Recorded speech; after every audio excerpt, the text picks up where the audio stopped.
încercări am trecut, iată, sub oblăduirea Mitropoliei Basarabiei. Toți avem unul Dumnezeu și vrem, deci atât nu vrem, trebuie dreptate, totdeauna trebuie să fie să iasă deasupra. Biserica noastră, deci atât de la bun început, deci s-a întâmpinat cu greutăți, am găsit de cuvință ca, deci atât, să nu fim terorizați, să nu fim de zile la rând, deci atât să trecem la Mitropolia Basarabiei. Realizat cu nimic față de surfele pe care părinții mi-au făcut până acum. Știu ce zic, asta înseamnă să fii păstor de suflete. Personal singur am fost 15 ani paroc într-o localitate care se numește Krasnoarmeisk, erau Fincești, unde 60% erau vorbitori de limbă rusă și erau ucrainieni. Și biserica fiind la Mitropolia Basarabiei de 25 de ani. Ceea ce nu am bucat că să ne facem datoria noastră de păstor de suflet. Fiind în spațiul acesta, în spațiul istoric al neamului, datoria noastră este de datoria noastră să facem parte din Biserica Neamului, Biserica Ortodoxă Română. Mitropolia Basarabiei este o biserică canonică în spațiul ăsta, este din cele 3 eparhii, Arhiepiscopia Chișinăului, Episcopia de Bălți și Episcopia Basarabiei de Sud, sunt membre de drept ale Sfântului Sinod al Bisericii Ortodoxe Române, cu drepturi egale ca și celelalte eparhii, cu un eparhiot în fruntea lor. Și la ultimul sinod, care a avut loc în data de 29 februarie, mai bine zis, anul acesta 2024, Biserica Ortodoxă Română, Sinodul Bisericii Ortodoxe Române a reiterat că toți preoții care aderă la Biserica Neamului sunt bineveniți și orice sancțiune împotriva lor este nulă și neavenită. Noi vă zicem bine ați venit și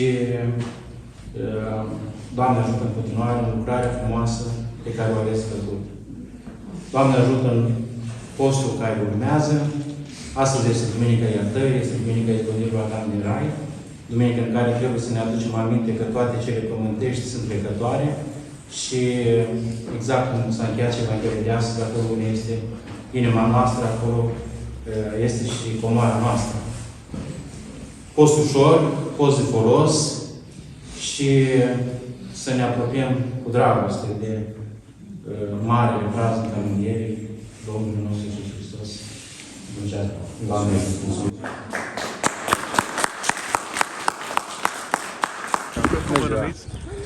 Sunt preotul Revencu Dorian, protopop de Bălți, în cadrul Episcopiei de Bălți a Mitropoliei Basarabiei. Sunt din Republica Moldova, am studiat în România, dar revenind în Basarabia, în Republica Moldova, am mers la Mitropolia Basarabiei și acolo am fost hirotonit, acolo am fost preoțit și tot de acolo am mers și în parohii de unde sunt deja de 20 și aproape 1 de ani. Cel mai mare beneficiu este să fiu liber. Al doilea beneficiu este să fiu întotdeauna de partea adevărului, ceea ce pentru mine, cel puțin din punct de vedere sufletesc, dar și material, contează foarte mult. Sunt diferențe între calendar bisericesc, în sărbători? Nu, Biserica Mitropoliei Basarabiei este de rit vechi, adică pe stil vechi sunt sărbătorile, doar că au un statut în linii generale, într-un punct a statutului bisericii, comunității, este un punct unde se spune că comunitatea are dreptul să aleagă stilul de sărbare sau de ținerea sărbătorilor. Iar este ceva firesc până la urmă. Mai devreme sau mai târziu toate bisericile vor reveni, o parte vor reveni, o parte vor adera. Revenire mă refer la bisericile care au fost construite în perioada interbelică sau bisericile care au făcut parte de Patriarhia Română. Iar aderare sunt cele care poate au fost înființate în cadrul Mitropoliei Moldovei, Patriarhia Rusă, dar până la urmă nu se regăsesc în această structură bisericească, care nu este juridic în spațiul nostru și canonic și legal. Și atunci vor reveni, desigur, la Biserica Neamului, Biserica Ortodoxă Română. Susținerea din România este mai mare decât cea din Rusia sau din Republica Moldova? Nu e vorba de susținere până la urmă. Eu am atras atenție, este vorba despre faptul că omul este mai liber în ceea ce ține de adevărul bisericesc și istoric, pentru că de pe amvon nu putem să avem două adevăruri. Nu putem ieși pe amvon să vorbim despre Evanghelia lui Hristos și în același timp din punct de vedere istoric, să vorbim despre altceva, despre altă istorie. Adică noi știm că istoria este una, dar în același timp ținem cu totul de Vorbim altceva. despre istoria Basarabiei aici Vorbim despre, da, istoria pământului acesta din trecut și ocupația lui. și ocupația din 1812 și celelalte ocupații care au urmat după aceea și în patru. Care ar trebui să fie pașii unui preot paroh? În primul și în primul rând trebuie să tragem atenția că nu preoții sunt cei care trec la Mitropolia Basarabiei, sunt comunitățile cele care aderă la Mitropolia Basarabiei și aici se face o greșeală foarte mare, când majoritatea sar pe preot, dar de fapt comunitatea este cea care până la urmă a decis să adere la Mitropolia Basarabiei. Iar preotul, făcând parte din comunitate, aderă și el împreună cu comunitatea. Care este mesajul dumneavoastră pentru preoții care sunt la jumătate de pas? Au această dorință, comunitatea lor are această dorință, împreună au discutat, dar sunt anumite impedimente. Să știi că ceea ce fac este perfect legal, din punct de vedere și juridic, adică a statului în care suntem, dar și din punct de vedere canonic. Acesta este primul lucru. Al doilea lucru este faptul că să aibă curaj și să apeleze pentru susținere juridică, din punct de vedere, în primul rând, și canonică la eparhiile unde vor să adere, unde vor să revină. Oferiți susținere preoților care se află în această dificultate? Orice eparhie are acest instrument pentru a susține comunitățile care vor să adere. Pentru noi ziua de astăzi este o zi însemnată pentru că am făcut un pas deci foarte important pentru comunitate, pentru noi înșine, pentru că fondatorii, 17-18 ani în urmă când am început noi, am venit cu propunerea ca să construim a doua biserică în Gludeni. Deci au fost niște probleme, un an și jumătate nu ni s-a acordat locul.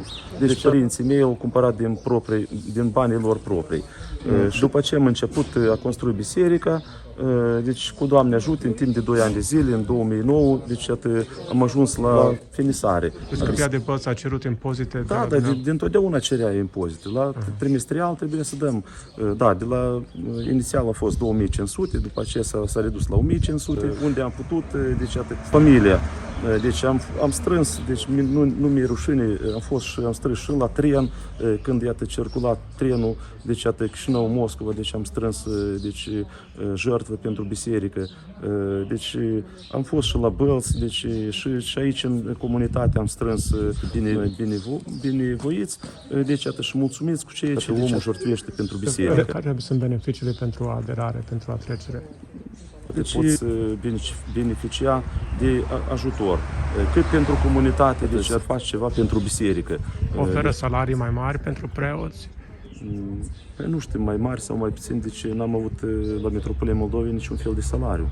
Deci am trăit din ceea ce din mila credincioșilor, ceea ce deci, au donat sau ceea ce deci am muncit din a doua an de letnicire pe care mai am, pentru că deci, nu stau numai pe seama bisericii, mai am 150 de supuri de albini și mai muncim cu toată familia când este, deci este o întrecere plăcută, dulce. Dar în media s-a vorbit despre faptul că Mitropolia Basarabiei oferă salarii la preoți.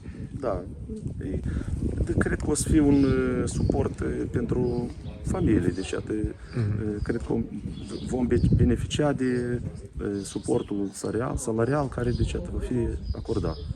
Mitropolia Basarabiei cere de la preoții parohi taxă? Sau... Nu, n-am auzit, nu știu, suntem curând trecuți și nu pot să afirm sau să infirm ceea ce nu cunosc. Deci, iată... Deci oferă salarii, dar nu iau... Da, dar nu se ia, deci în schimb am înțeles că nimic pentru aceasta.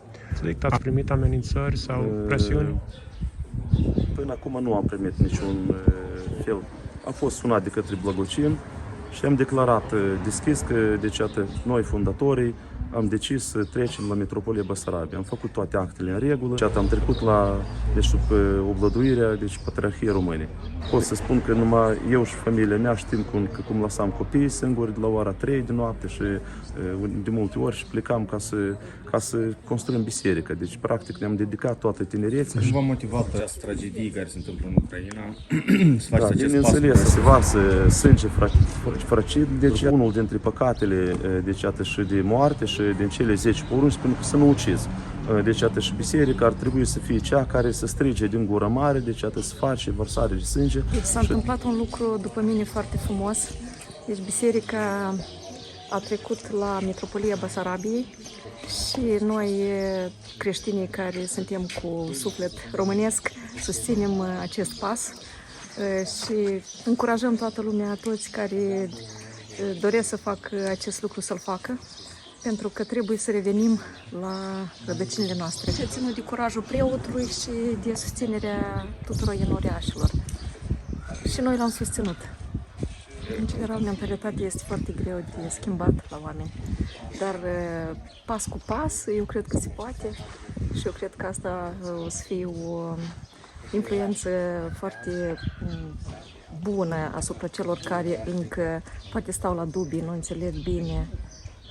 Noi chiar conștient ne gândim de mult la această legătură, să o facem legătura dintre România și Republica Moldova, deja să revină Moldova în albia ei proprie.